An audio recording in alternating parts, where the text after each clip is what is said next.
Hi, welcome to Knees Up Mother Brown One-to-One. I'm Rio. Today, I'm delighted to be joined by Paul Colborne, Chair of Hammers United. First of all, thank you very much, Paul, for joining us tonight. It's been 5 years since you last spoke to the Knees Up Mother Brown about what's been going on with Hammers United. A lot's changed in that time. But most of all, in the recent months, we've fought a very hard battle against the board and their decision to in their decision originally to scrap concessions that yourself and the rest of the Hammers United team have fought very hard to battle that, and we come up trumps the other week. Can you please tell us about that? Yeah, of course. First things first. I mean, I worked round the clock for about 10 months at it, as did others, but it was very much a joint effort. It wasn't just Hammers United. All sorts of people helped us. Obviously, we played a big part, but it would be wrong not to point that out. We got plenty of help. But really, this started probably before most people are aware, because I think it was the end of March the club made their statement that they were attacking the concessions, and obviously a price hike of season tickets well over inflation. Now, we couldn't start a campaign, strike protest, when we were still consulting with the club, because people would have said, and understandably so, what you're protesting about? You've asked the club to relook at it. How can you protest when they're relooking at it? But what I did, because it's my job, when this consultation was going on, I was on the phone to all and sundry. For sure, one of the people I'd have spoke to is Graham, who runs Knees Up Mother Brown. And got it in front of me. I've had a bloody great list that I compiled of all the Facebook pages and all the podcasts, journalists, all sorts, to try and sort of raise the army, for want of a better expression, if it was needed. Yeah. So that was going on long before most people realised there was a campaign. But the ISC, which has morphed into the FAB, made a statement at the start of June, as did Hammers United. And that's when the campaign, shall we say, started in earnest. But I'd already done a lot of groundwork, Yeah. got a lot of, we call them friends, in place. So the petition got started by West Ham supporters, West Ham fans petition. Obviously, Hammers United plugged that as much as we could. But the first job really was raising awareness, because there is a lot of apathy out there. Yeah. In fact, I made a speech at the Football Supporters Association AGM, as did Andy Payne. And I said, look, these motions are great, but they're worthless if you can't get hundreds of thousands of football fans to support them. Get out there, be active. Otherwise they're not worth a light. So we got 20,000 leaflets printed up, and we got on the bridges there, on the entrance, coming into the stadium. Again, we were helped. People from the trust, Old School Hammers Supporters Club helped us to try and build this awareness. Now, at the same time, I'd approached, I think Paul Walker is one of your guys. He's a good writer. Yeah. Michael Colston's a good writer. We had our own at Hammers United. I wrote stuff, Andy McConnell, Paul Turner, Lee Rogers, getting stuff out there all the time to raise awareness. Obviously, Chris Mills jumped in. He was the instigator, not Hammers United. Obviously, we supported best we could. It was Chris's idea to boycott the Betway Cup, which was hugely successful. They got 27,000 the season before. They didn't until very recently announce the figure for this year, but it was 16, and we believe 6,000 were given away. And you've got to remember as well, Rio, that some of those people that went in had already bought the tickets before they knew there was a boycott. Then we had a fella called Alex jumped in, and he started off a Save Our Concessions campaign, and he made a very, very, very, very powerful video. So we then looked at getting politicians on board. Terry Messenger did a lot of work on that. We got 11 local MPs on board. Terry and I actually went to Stratford to meet the local MP for Stratford, put a bit of pressure on there. We had ongoing correspondence with David Sullivan. David Sullivan always replies. Actually, he usually replies within about 10 minutes. We wrote to Kretinsky, we wrote to Vanessa Gold, we wrote to Chip Smith. A lot of work was done, and it's still being done with other fan groups. The FSA, both of us, Andy Payne and I, made these speeches at the FSA AGM. The FSA were very supportive. We had support from fan groups right across the country. The first one, the FSA got a huge 30-foot banner for us in Liverpool. The first protest was at Anfield. They subsequently got one the same, but with lighter material for all the Premier League clubs. One didn't use it, so we had theirs as well. So in fact, we're the only crowd with two 30-foot flags. And as you would know, we then got on the bridge before every home game, and I think more or less every away game, including protests joint with Tottenham and Chelsea. Yep. And there were meetups, not in the old way, with Tottenham and Chelsea. One was outside the corner bin, in actual fact. Obviously, we had the Black Balloons protest. What else? Yeah, we got the celebrities on board. I thought that was a good idea. Terry Messenger did a lot there. So again, showing the help we got. My friend Bobby G, quite well known in the fan base. Bobby G got Pat Holland on board. I got Tony Carr. Abe Achia, again, quite well known figure. You got Tony Cottee, Frank McAvenny, Mark Telling got us David Cross. I got the Reverend Elwyn Cockett. Terry Messenger got a gangster man. Always plays a gangster. Is it Ray Winston? Yeah, he got Ray Winston, and he got Richard Digance. So again, credit to us. These people just didn't fall out of the sky.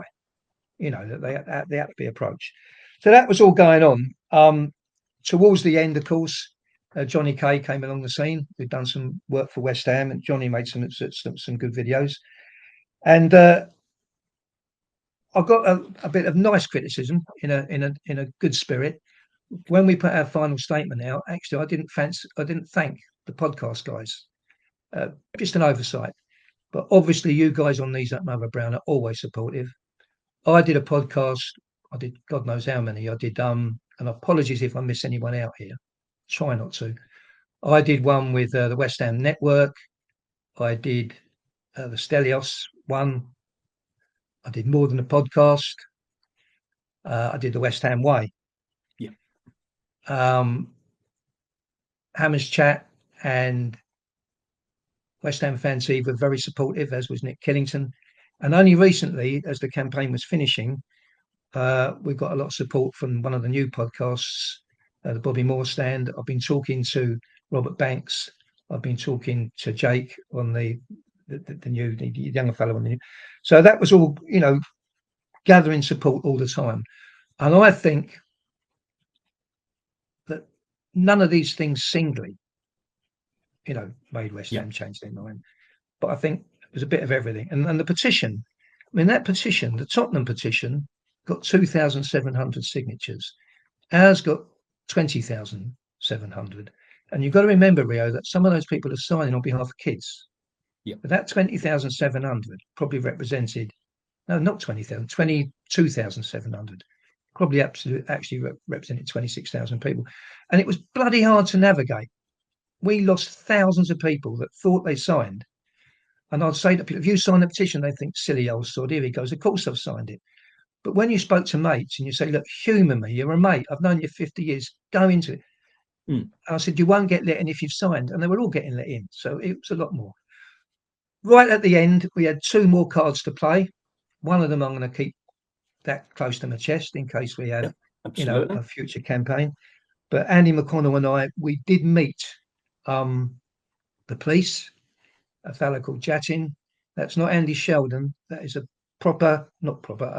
dedicated police unit that deals with protests. Yeah. And we were planning our first large-scale protest against Bournemouth when we hope to get thousands out on the streets. But obviously, I've since been in touch with the police and said, well, for the moment, at any rate, that's suspended. So I think that brings you sort of up to date. I think I've thanked everyone, but everyone who bought a balloon, let off a balloon, helped us with leaflets, thank you all. I have to single out 2 guys, though, who are Hammers United guys. Look, Andy McConnell and Andy Payne matched me minute for minute, hour for hour, week for week, month for month. And frankly, I think without those two, I don't think we'd have got it over the line. And lastly, credit to West Ham. You know, they did listen. Yeah. And they've got a new supporters liaison officer, Kat Smith, and I think she played a part. So we are where we are now. I think it's massive for our fan base. I'm really excited, really pleased, really proud, and I'm also relieved. You have every right to be proud, mate. And I think everybody in the whole support is appreciative of the hours that yourself and the rest of your committee put in, because I don't think people actually realised how demanding it is. We all know the club is difficult to deal with at times, to say the very least, but the actual manpower that people put in out their own goodwill to help fellow supporters, it can't be underestimated. So there's a massive sense of gratitude towards yourself and the rest of your team. So thank you very much indeed. I'm really grateful for that, Rio. But as I said, it was a team effort. We got a lot of help from people outside of Hammers United. Yeah. I'll give you one little example. Andy McConnell had the balloons ordered and come into his place before Anfield. What he did, he lives a fair drive away. So he booked 2 days in the Cotswolds with his wife en route to Anfield. But the balloons never came in time. So he cancelled his holiday and waited for the balloons to come and drove to Anfield. You know, that's the sort of commitment. And I think West Ham would have realised that we weren't going to give up. Yeah. You know, and what West Ham have done over the years, mate, they kick the can down the road, they delay, yeah, they obstruct, and people give up. But this was too important. And again, I can't say it enough, not just Hammers United, all the people involved, they weren't up for giving up at all. But thanks. No problem. Well, another thing I was going to touch on is that over the last few years, I mean, since the kind of the advent of COVID, obviously the success we've had on the pitch, it has helped create a little bit of sense of apathy, isn't it? Because I know that there are still protests going on in the background, but numbers dwindled.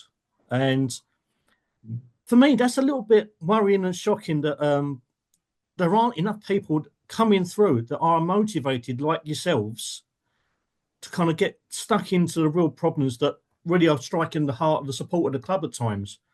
Going forward, do you think there's any kind of way that we could increase the support? Well, obviously, I'm hoping, we'll come back to apathy in a minute. I'm hoping that, you know, there were people out there, friends of mine, said, you're wasting your time. You're just wasting your time. It's pointless. And I said, I don't think we are, but we're going to do our best. Yeah. So I do hope now that people would have seen that a professional, hard-working campaign can yield results, and it is worth fighting. So I do hope that will make a difference. There is apathy out there. To be fair, a lot of it was people just didn't seem aware. And no matter how many leaflets we gave out, there were still people out there not aware. There were also some that didn't care. I mean, I never had a drink at all when I was doing this, because you get a little bit of attitude sometimes. And one man came by me on the bridge with his little boy. I said, you know, want to take a leaflet, take a balloon, mate? No, I'm not interested. I said, but you've got a little boy with you. He said, I don't care. I can afford it, mate. And when I was at Arsenal, I didn't know the man, a really nice man. He was a real nice fella standing behind me at Arsenal. And he was obviously a proper West Ham fan, been going for decades. And he recognised me and he said, you know, about the concessions. He said, I'm not really bothered, though. He said, because I've got 2 nephews and they can afford it, so I'm not bothered. And that is concerning. And he was a right nice fella. I'll say one other thing. We had our big protest and we got nearly 9,000 out. Yeah. And that was independently verified. That's a fact. There were nearly 9,000. We were planning the next one and we were sure we'd get 15. We were sure we'd get 15,000. And then COVID came. Yeah. After COVID, West Ham were playing much, much better. Right? They were well higher in the table. And we thought we should do another protest because nothing's changed. Everything in the background, the stadium, the way the board were behaving, treating the fans, everything was the same. So nothing had changed. 350 showed up. And what that shows you is that a lot of people only care about results. And I get that. People work hard all week. They go to watch football and they want to see a good game of football and West Ham to win. But there is more to it than results. So much more. So you've got a good point, mate. Yeah. Yeah, and it's something that I was going to kind of touch upon as well. It's that going forward, how can people get involved with Hammers United? Because as you said, the awareness isn't always there. Now, as much as we try and drive stuff online, it's not always getting through. And people have to realise that the work that you're doing isn't just it's not out of self-interest. It's to protect the future support of this club. And going forward, we all want the best for the West Ham United, its supporters, because when it comes to the Bulls, we were here before them and we'll be here a long time after them. So getting people on board to help you out. It is. Firstly, I'll just spend just a couple of minutes saying what we do, because obviously there's been a major campaign which people are aware of, but most of our stuff actually, Rio, is what you call casework. I mean, I've had a couple of phone calls, a couple of messages yesterday. He's one guy, he wants to relocate from band 4 to 5, but what the spiel says is you can have a new client reference number. So he was concerned that he'll pay his money for band 4, but he gets a new reference number and he gets his refund in club cash. Yep. And there was another fella, he wants to go from band 4 to 5, but he's worried that he gets the new reference number and then they wouldn't give him the concession like last year. But they're both sorted and they're happy. Yep. Friend of mine, actually, he rang West Ham several times and he said, look, my credit card's changing. Can you make a note? Yeah, we've made a note. Next thing he knows, he gets kicked off the away season ticket list because, of course, they've taken the credit card and it's wrong. Yep. So we got that sorted out. Then there was a lady that was travelling to Europe and she ended up in hospital. So they nicked all her points off her. You know, this stuff goes on all the time. Yep. Relocations. You might know Gene and Mark, well known, been going for decades, husband and wife on the Hornchurch Coast. They got split up in the relocation. You know, Mr. and Mrs. So we sorted that. That's the only material thing I've ever taken out Hammers United. When I went on the Hornchurch coach, she baked some cakes and she gave me a couple of cupcakes as a little celebration. Season ticket cards. You know, that was another petition we did. West Ham reneged on a promise that anyone who wanted one could have one. Yeah. So we started a petition. It got 3,000 signatures in about 4 days and they backed down. But after a while, they slipped back. We got 66 people a season ticket card, one at a time. And all credit to the club staff. They were very cooperative. Remember Bournemouth and Brighton, the start of last season?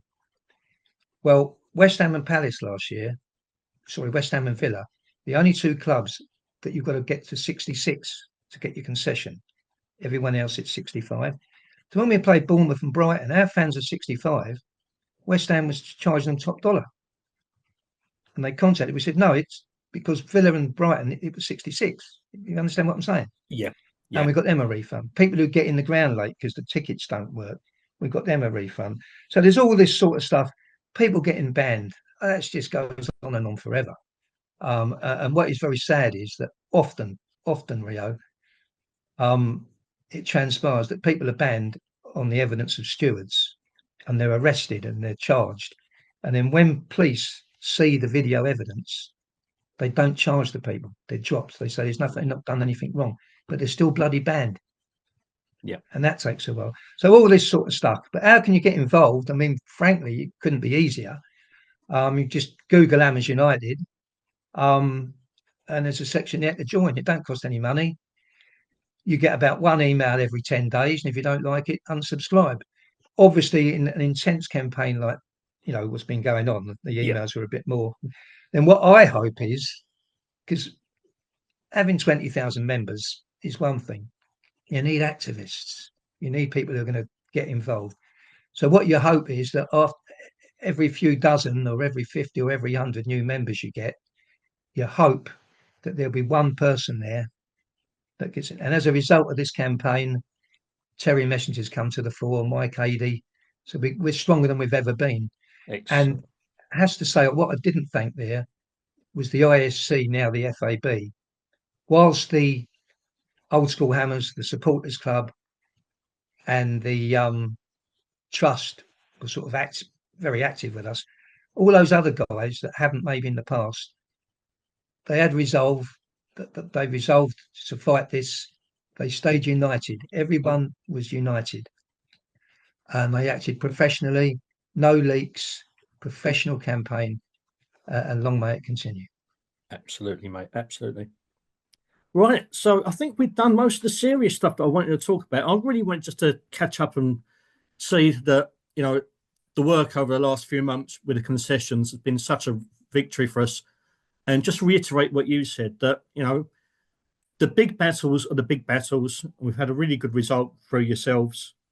In future, though, we do need more kind of people who are willing to be activists, willing to put themselves out. And it's the little day-to-day things that all make a difference. Yeah. Yeah. I mean, obviously, sorry about it. There are obvious battles on the horizon. Yeah. Club cash, we've tried to sort before. There's issues there. Obviously, we'd like people to get physical cash back, and we would like deadline date to be removed. But really, that it's got to be the stadium. Yeah. We are hemorrhaging traditional support. None of my mates go over there. They go away games. They won't go over there. I'm not allowed to go over there. Frankly, if you gave me a free ticket and bought my beer, I wouldn't. So we've got to get it to improve. I will just say, in case then pulls up, I did appeal against my ban, but the reason for that wasn't particularly I want to go in the stadium. There's much cleverer people at Hammers United than me meet the club. But there was a meeting came up, and I thought, you know what, I'd have been the best man for that meeting, but they won't meet me. So I tried to get my appeal. I tried to appeal it, but they don't want to know, which is their prerogative. But the stadium, I've got a meeting tomorrow with some of my guys. I've got my ideas. I'm going to run past them. A lot of my ideas are the same as appearing every day on social media. Yeah. Got a few of my own. But, in the past, what's happened is if you hit West Ham with too many things at once, it all ends up in a sort of quagmire and nothing happens. Yeah. It might be better to hit things one at a time. I don't know. We've got to discuss that. But look, we've got to stop our support hemorrhaging, mate. And here's a novel idea to get atmosphere. Why don't we fill the ground up with West Ham supporters? That's a God, what a novel idea that is, eh? I was going to say, try and do that. Just the people that I used to go with at the Boleyn, I think we've lost 80% of my regular attendees with me. We kind of alienated a generation during the bond scheme. A lot of them did come back, but the relocation has failed miserably. And I think that the lapsed generation from the Olympic Stadium move, if you get the real West Ham fans back on board, we'd have no problem filling that place week in, week out with genuine West Ham fans who love the club and they'll be willing to put a lot more effort in than some of the current incumbents who attend games there. Yeah, it's got to be improved, and I do believe it can be improved. Look, it's no good people getting hot under the collar and saying knock the effing place down, and it ain't going to happen. No, that's impossible. So we've got to do what we can to improve it. We'll never get all the people back. Let's try and get some back, and just as importantly, stop more walking away. I mean, you're a social media person. You'd have picked up on it. It looks like we're going to lose bloody thousands this summer. Yeah. So the price freeze is a step towards that, but we've got to try and improve the stadium, in my view. Yeah, long term, that is the ultimate game, isn't it? Yeah. Right, Paul, thank you very much for your time for this. I'm just going to end up with, let's do a few lighted-hearted questions, if that's okay. Just something. Yeah, sure. Yeah. Go on then. Right, first Shout of all, out. why West Ham? And you can take that in many ways. I mean, the first time we ever asked this, why West Ham? People took it because, well, I was born there. Of course it's going to be West Ham. Yep. But sometimes I look at people and I go, why West Ham? And they go, yeah, why West Ham? Why, Yeah. Well, I weren't born there. And you've got to say some of our most loyal fans weren't there. I mean, people like Glenn from Newbury, Mickey Floyd, they're up there with him. With me, I was, I think, 8 years old in 1964. And my dad was an Arsenal supporter. I'm from a North London, North London oversport town. And in them days, newspapers was all black and white. And my dad bought this colour supplement, the Evening Standard colour supplement. And of course, there was two teams there. One was in a right boring sort of dark navy blue and white, Preston, and it was this other crowd, and they was all in this lovely colours, claret and blue. I thought I like that, and my dad wanted them to win, because there was a London team, but my dad's best friend put everything he had on West Ham to win the cup. And I think as I got older, I sort of realised he owed a lot of money, this fella. And if West Ham hadn't won the cup, he might have ended up in a ditch somewhere. Mm. So that was it for me, really. I love the colours, and my dad wanted him to win. But I'm a pretty loyal bloke. After that, after seeing that, that was it. There weren't going to be no one else, you know. So yeah, next question. What's your first West Ham memory? Well, I suppose the first time I went, see, a lot of my mates now, they went with all their schoolmates when they were sort of 7, 8, 9, 10, 11. Well, when I was at school, there weren't any West Ham supporters in my school. But, you know, it went miles and miles away, but it was 45 minutes on the train to King's Cross, then the train to Aldgate East Whitechapel. The old man wouldn't let me go on my own. He said, they'll kill you over there. So I weren't allowed to go on my own. So I never went till 1968, and we played Notts Forest at home on Good Friday. And I don't know why he went this way. The old man took me. We got a Green Line bus to Romford. Fuck knows why I never went on the tube, because it was disastrous. We had to get a cab from Romford, and we got there just as they was kicking off. It was a big crowd, always was for them Boxing Day, Good Friday games. And I think it must have been the West Side. You know, when you get older and bigger and you're young and you've got all your mates, you just pile in. But we couldn't get onto the terrace. And then people saw there was this little boy there, and they let us through, and we got to the front. And I ended up on a wall with spikes on it. I think it must have been where the West Side joined the South Bank. Yeah. And straight away, even as a kid, you could see people cared about the kids. And I felt like I was one of them, even though I weren't. I felt important. And of course, West Ham won 3-0. And that was it. And in the next season, when I was 13, that was my run for millions of years, going every home game, you know, and becoming a proper West Ham supporter. Next question is, what's your favourite West Ham player?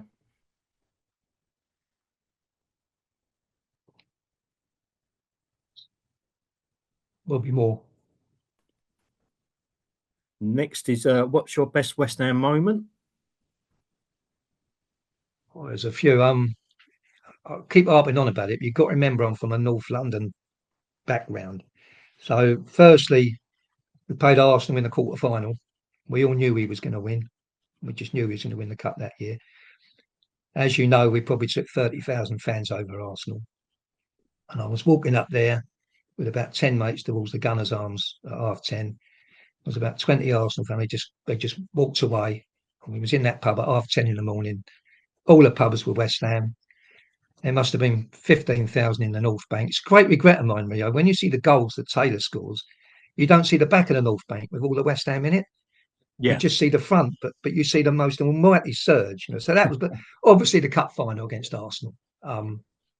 Friday night, we went up to the Brit, stayed Van Vick King's house.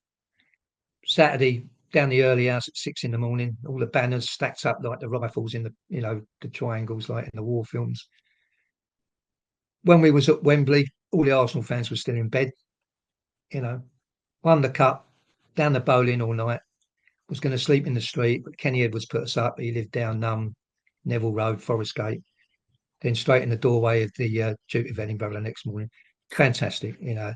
On a personal note, again with a lot of help, I put a lot of work into getting the crest that now stands on the supporters club. I was very proud of that, and I'm obviously very proud of the part I played with a lot of others in you know, what we've been talking about earlier. Yeah, lovely. So next one is, what's the best West Ham goal you've ever seen live?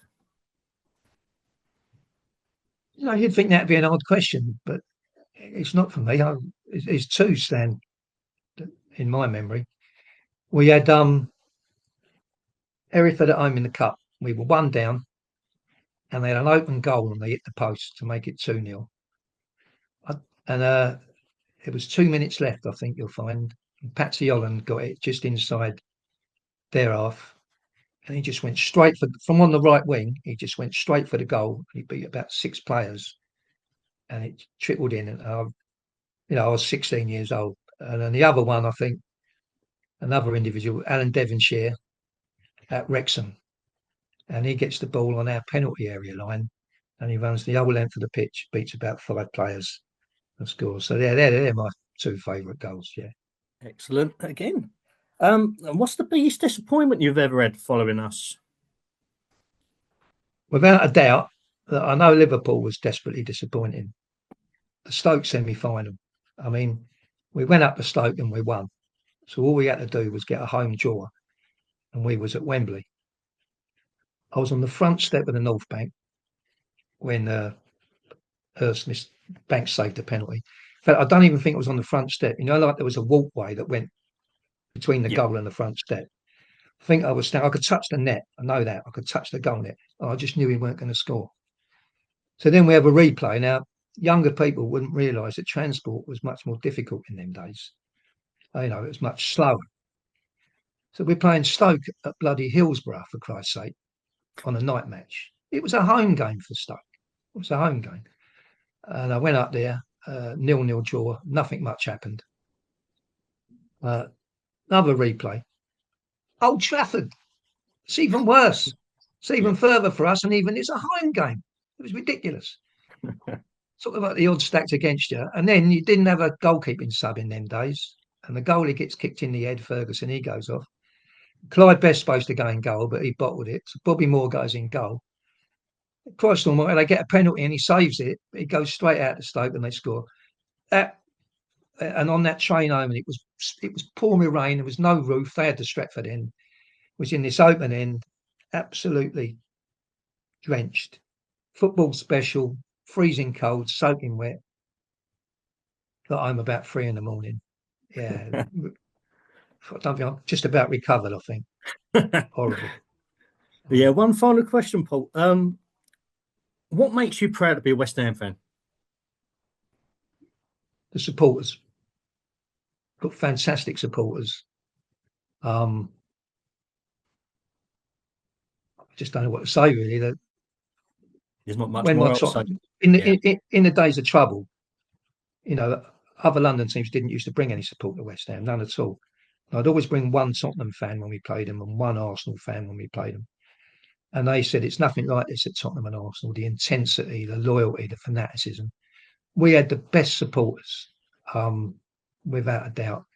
And that's really why I supported West Ham in the end, why I stuck with it, because the supporters are just so brilliant. Yeah. Absolutely. Thank you very much for your time tonight, Paul. And once again, thank you for all the work that you put in over the last few years. Part of Hammers United and, just been a general legend, mate. So thank you very much indeed. Well, there's much bigger legends than me, and I've got a lot of help. But thanks for your kind words anyway, and thanks for having me on. No problem, mate. Thank you very much indeed.